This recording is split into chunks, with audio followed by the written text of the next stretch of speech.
Hi, thanks for joining me for this presentation on a project of mine supervised by Sarah at the Sustain Group for the National Drug and Alcohol Research Centre.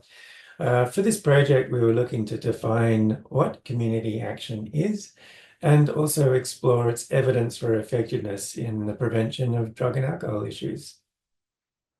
I'd like to start by acknowledging the traditional custodians on the land which I'm presenting to you on today, the Gadigal clan of the Eora Nation, as well as paying my respect to any elders past and present. I don't think I need to spend too much time on the importance of community action. It's been well recognized for a long time now. You can see here it appears in the Global Action Plan by the World Health Organization, which promotes it as one of 10 prioritized strategies. It's also reflected in the Australian National Drug Strategy. But what these documents don't do is define what community action is or what it should be. So you might Google it yourself. If you did so, you'd see the definition quickly is that a community is anyone in a shared place or people with shared characteristics, which are typically interests or heritage. So I've shared a picture here to demonstrate that that's a pretty broad definition. The community there could be the students in the classroom, the teachers in the school, the entire school, or even the entire world. And what is action? Action is the process of doing something, which again is a very broad definition. So you can see if you put these together, community action is something that more than one person does to reduce drug or alcohol use, which is not a helpful definition. And that's why we conducted this project. So we looked at doing a systematic review of reviews. And those reviews were targeting community activities that were designed to reduce or prevent drug and alcohol use. And so we conducted this umbrella review of 91 reviews. And in those 91 reviews, there was 152 evaluations of community action. And so we brought all of that data from the systematic review together with a whole series of qualitative interviews that were conducted with people right across New South Wales and actually in some other states in Australia who are currently conducting drug and alcohol prevention work.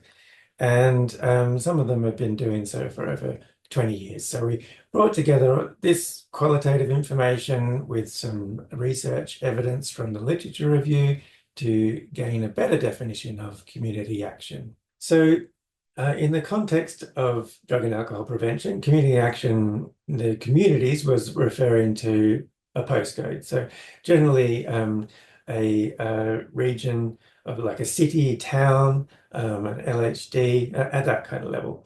But it was broken down by the particular groups and because they would focus specifically on adults within that community or youths, typically, most often youths, and at-risk populations. And most often there would be looking at regional or rural groups or First Nations people.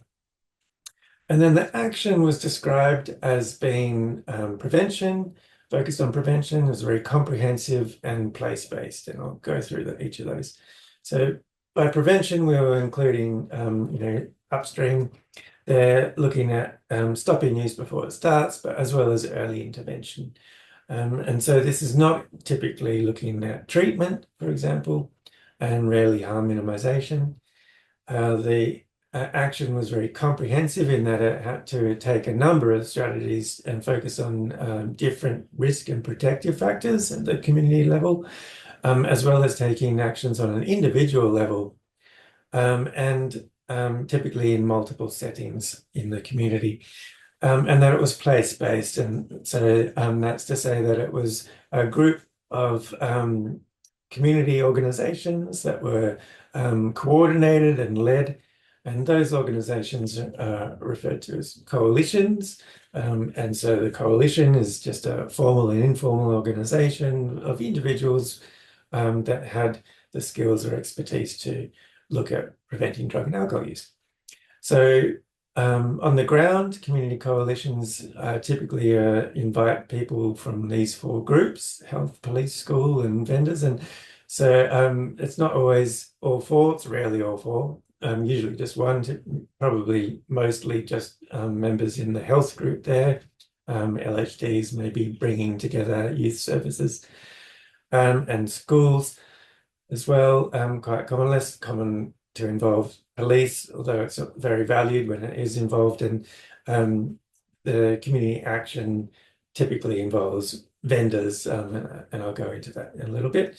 What's not common in coalitions is members of volunteers, so lived experience, people, maybe community champions, research centres, such as my own, rarely involved. Workplaces typically don't factor into community action, nor do primary government bodies. So looking, for example, they're members of the Department of Education, and not surprisingly, industry is almost never involved. So it would be good if they were. So just quickly to point out that community action is quite difficult. Forming coalitions is difficult. Most fail before that they are formed. And in the field of drug and alcohol use, coalitions must be particularly mindful of the community that they're in. They do more than other fields, such as in other areas of health.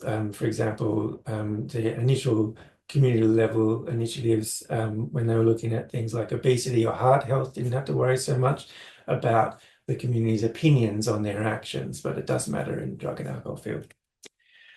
So just to explain more broadly about community action and what it looked like, involves these four activities: community mobilization, information dissemination, vendor policies and practice change, as well as advocating for wider policy. So we'll go through those.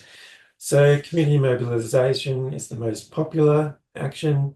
It's looking at outreach work and engaging in the communities, setting up community events to disseminate information or to provide activities for use after schools is quite common. The information dissemination itself is very important, typically done through community workshops or the events that I mentioned, through schools, and very important would be to involve media campaign.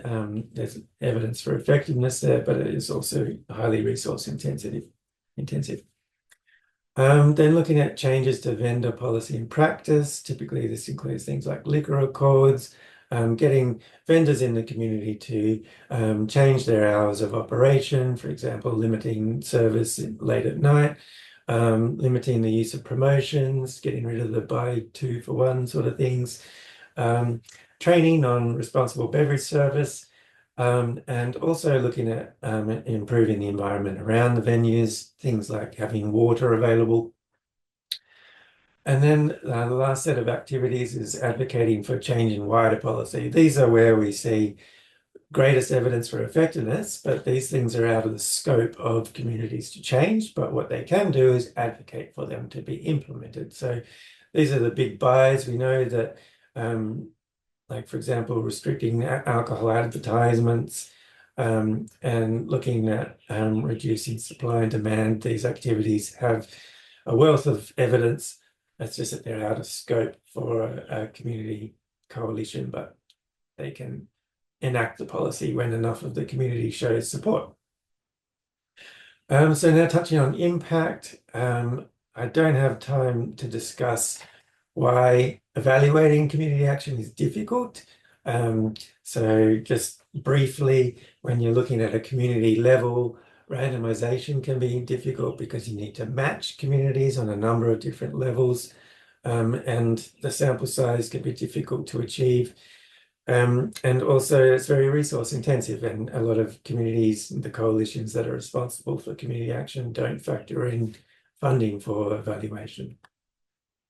But as I said in the review of reviews, there were a number of studies that did conduct evaluations, 153 or so, and you can see here a bar graph demonstrating their effectiveness. So green is the number that had like a statistically significant impact. Orange is that it was, again, a significant impact, but there was a caveat involved. For example, it was effective only for males, only for youths, or that the methods used were like a little bit questionable. For example, it was only pre and post as opposed to comparing to a different randomized community. And there you can see that 44 studies failed to show a significant impact. The activities involved, as I've discussed, vary greatly. And there's very different combinations of activities across the groups that I mentioned. But what's consistent is in their impact, whether or not it worked, is that they were valued for their community empowerment and the fact that a coalition was formed to assist in addressing drug and alcohol use. It established ways that this can be done, and just because one way didn't work, you still have the group and the network involved to do it better next time. And also, it valued the community ownership and the respect that the communities themselves are experts in their own issues, and they appreciate having the accountability and the ability to do what they think would work. So across the reviews, there was evidence of different combinations of components of a community-wide initiative that had consistent support. For example, if you had schools involved, you should also involve families. If you were looking at changing retailer policies and practices, you need to be sure that this also involved police for enforcement, and that enforcement should not be just a one-off. And if you were to disseminate information, great piece of information to disseminate is a referral to services within the community for those in need. And as I mentioned earlier, media campaigns were shown to be quite effective in supporting any type of action. It's just that they're very resource intensive. So thanks for listening, and contact me on my email there if you have any further questions. I didn't mention that this review of reviews is still in progress. We're looking to submit very soon before the end of the year.